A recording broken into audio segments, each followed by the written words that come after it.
Welcome to the HR Empowerment Podcast, where we will uncover strategies and new insights from HR professionals who discuss up-to-date regulations, best practices, and the most pressing topics like diversity and equity, leadership, dealing with difficult situations, and much more that affect your bottom line and business. Thanks for joining us.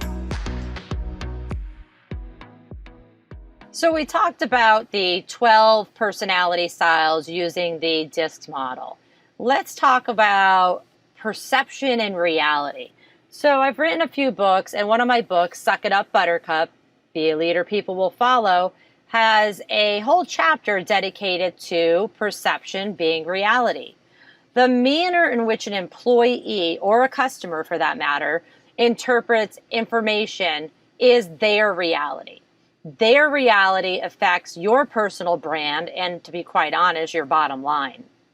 Separating perception from reality comes back to effective communication from you, no matter what your role is. You see, one person can make a difference, and that one person is you. So you may have no problem with terminating an employee who is a poor performer or violates company values by blatantly disrespecting coworkers or customers.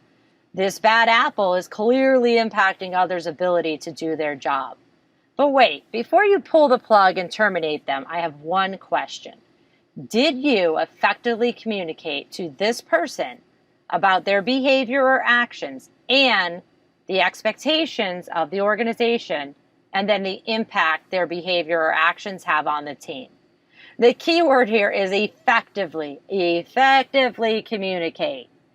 If it was made crystal clear to the employee, preferably in writing, that their behavior had a negative impact on the team, if you defined your expectations and outlined the consequences, then by all means, terminate the bad apple. Otherwise, suck it up, Buttercup. You're part of the problem. Let's talk about clarifying reality. Again, always remember that perception is reality, and it is up to you to clarify the facts so that another person's perception doesn't end up feeding the rumor mill. This is regardless of what your role is. In my book, I have outlined 6 steps to verbally addressing a performance or behavior issue with an employee. And I'm going to go over them for you today before we get into acting lessons. These should also be communicated in writing after the verbal conversation. Remember, if it's not written, it didn't happen. That's how the HR/legal world works. The written communication doesn't need to be complicated. It can simply be an email recapping your verbal conversation. Now, why do you also want to have it in writing besides protecting yourself from the courts? Well, an employee may be in a state of shock or even fear when the conversation happened, so they may not truly absorb the details.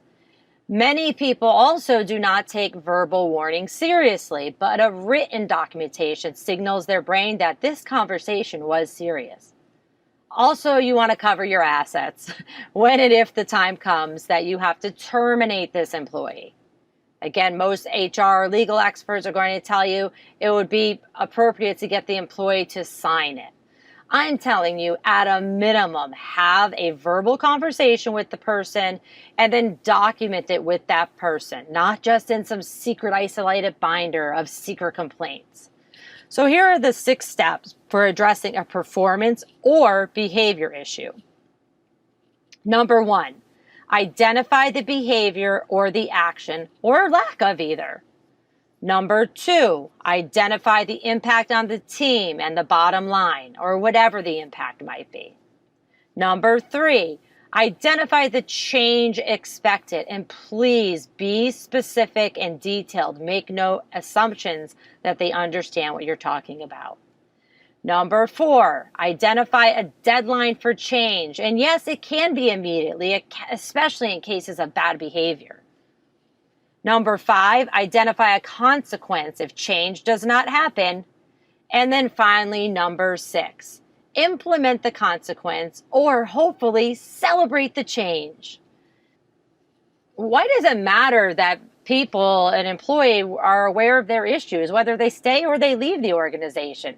Listen, everybody makes mistakes, and mistakes are necessary for our growth, but communication by osmosis does not work with humans, and common sense is not that common. Sure, we want a legally defensible termination if we have to go there, but more importantly, don't you want to be seen as fair, consistent, and empathetic? Depending on your personality style, you may not, initially care about the empathy part. But this is where the term suck it up buttercup means you need to try on another personality for just 15 minutes a day. Just 15 minutes of empathy sprinkled in for the right conversations with the people who will need it can change how people perceive you. Today, we're here to talk about acting lessons. This is an activity from my leadership book, Suck It Up, Buttercup.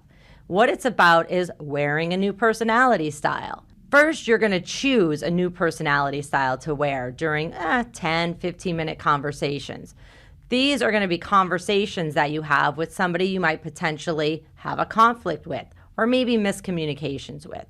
I personally encourage you to go with the S style, steadiness and supportive, which means you need to go back to the previous podcast or read my book, Chapter 6, and you will learn and understand the concept of empathy. It's not the same as sympathy.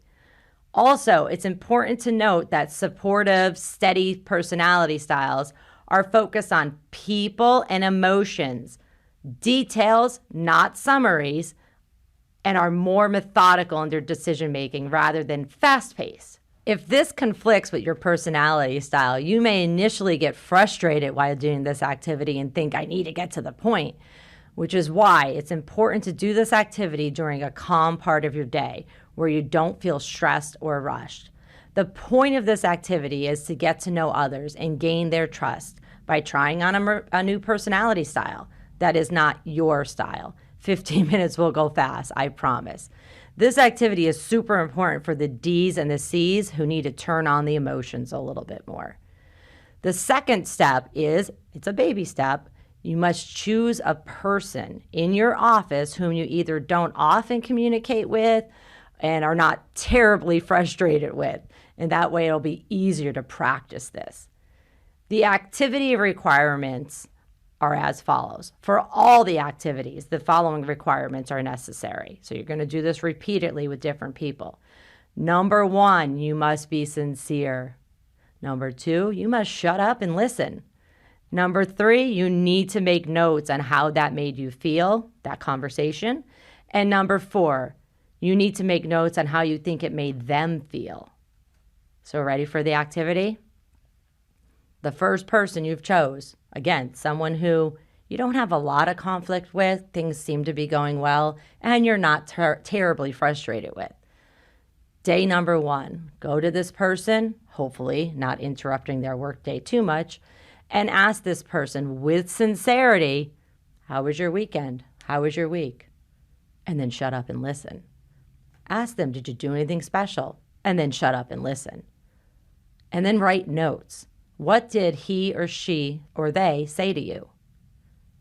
Are you writing the notes? How did this make you feel?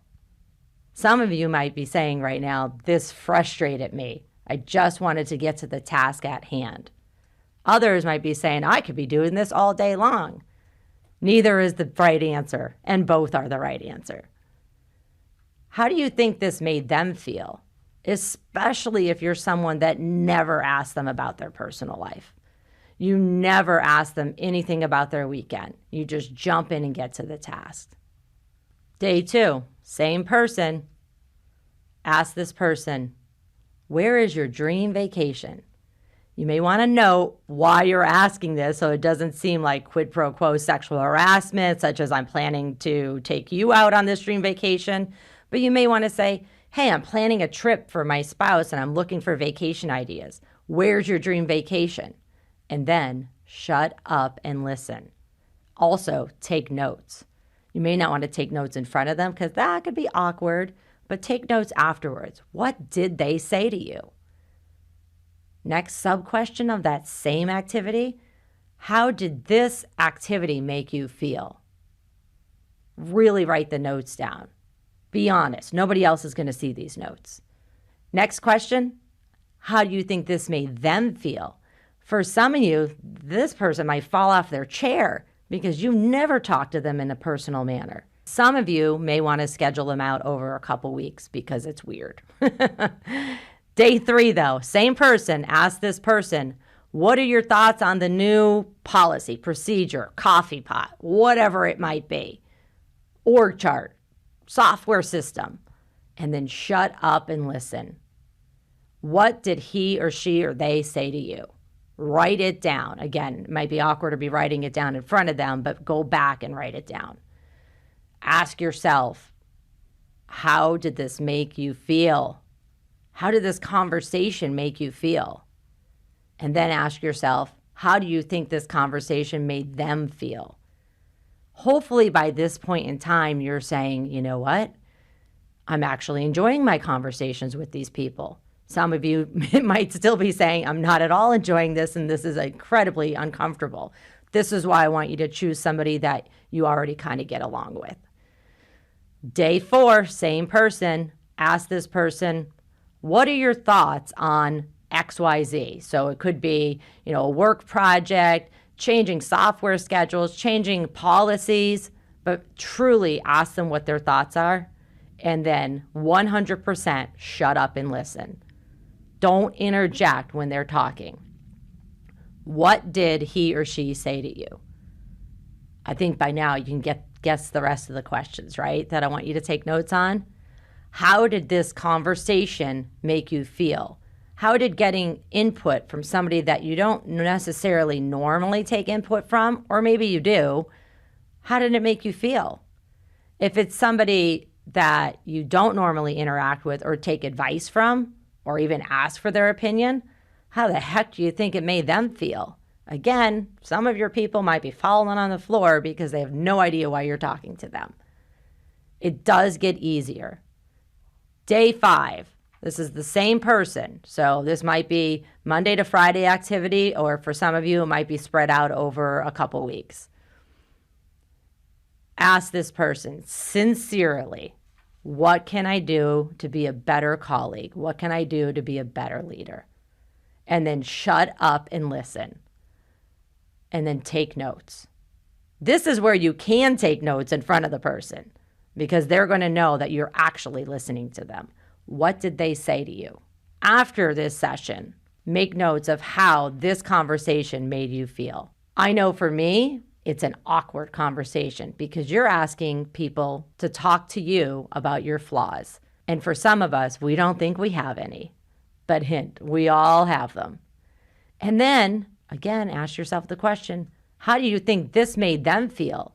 It could be awkward. It could be important. It could be so many things. Reflect and measure. Review your notes from day 1 through day 5. So this is why it's important to keep those notes, especially if you're doing it over the course of a month, 2 months. You're going to forget what was said and how you felt and how you feel somebody else felt.